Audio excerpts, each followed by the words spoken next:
Raiders QB makes unusual statement during Anthem that silenced every anti-American player.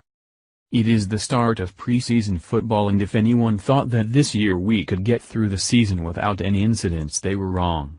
We are barely into the season and already anti-American football players are up to their antics. Seahawks defensive end Michael Bennett has decided to pick up where Colin Kaepernick left off and protest during the national anthem. Now, Raiders budding quarterback Derek Carr has stepped into the limelight about these protests, and what he did has brought a hush over the crowd. The start of preseason football sadly coincided with a huge racial riot after white supremacists and violent out-left groups clashed in Charlottesville, Virginia last weekend. So, because of that particular incident, football players that are paid millions of dollars are protesting their racial inequality. Sounds insane, right? It is, but this is the brave new world that Barack Obama built. At any rate, while football players were taking a knee to protest and also raise a fist in the air, one football player wanted to make a statement as well. Raiders quarterback Derek Carr simply put his hand on the back of AP Defensive Player of the Year Khalil Mack, and it was not an accident. Carr wanted to show the world during these racial tensions a message of unity and love. Here is more Las Vegas Review-Journal. Derek Carr is a budding star NFL quarterback.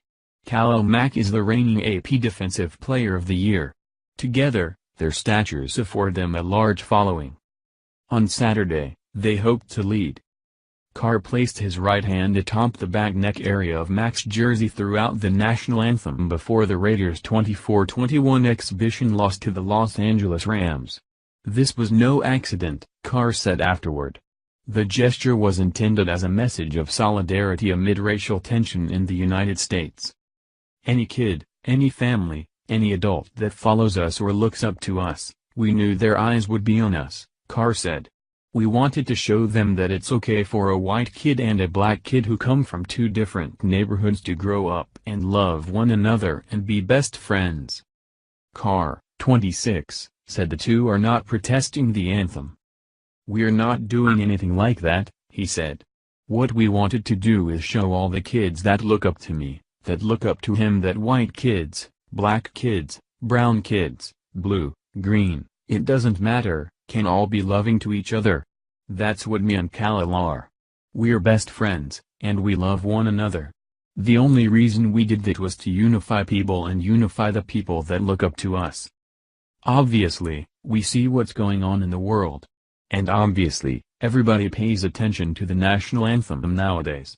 We just said, this is the best time to do it while still honoring our country, because I love our country more than anything. We're free to live here and play this game. But we're also free to show each other that we love one another. That's the only message we were trying to send. There were other demonstrations during Saturday's anthem. Raiders offensive coordinator Todd Downing similarly placed his right hand on fullback Jamizo Lawale's jersey. Outside linebacker Bruce Irvin raised a fist with his right hand. For the second straight week, running back Marshawn Lynch sat on the sideline behind his teammates who stood. Similar scenes have arisen on other NFL sidelines. On Thursday in Philadelphia, Eagles defensive end Chris Long placed his hand on the back of cornerback Malcolm Jenkins' jersey, as Jenkins raised a right fist in the air during the anthem.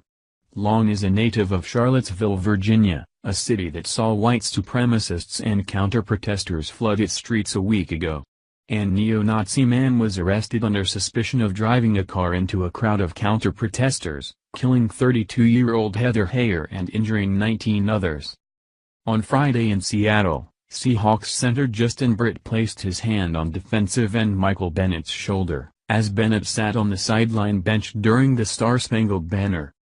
Carr and Mack saw their opportunity on Saturday evening.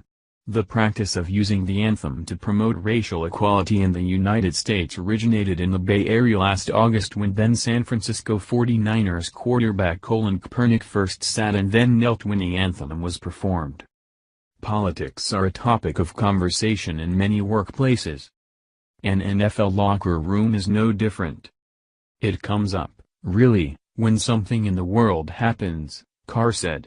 Obviously, we get the news when we get in the locker room, we see our phones or something like that. It's not something that we go around and only talk about, but it is something that comes up. And at the same time, I'm not a politician. I'm not trying to be a spokesperson or anything like that. All I'm trying to show these kids is I love everybody. And all Khalil was trying to do is show these kids that he loves everybody as well. This is the sort of message that should be taking place on the sidelines of this great American sport during these tenuous times. Instead of football players focusing on the negativity of the past, it should be shifted on how we can make it better by coming together as Americans. Of course, there are horrific things that happened in this country, but we are no longer there and have moved past those atrocities. The focus now should be on how far we have come as a nation and stand together against those that seek to divide us again. Thank you, Derek Carr, and Khalil Mack, for showing this display of unity on the field and off. Hopefully, more players will adopt this show of camaraderie instead of looking for more ways to divide us all. Thank you for watching this video. What do you think about this? Share this on Facebook and Twitter along with your comments.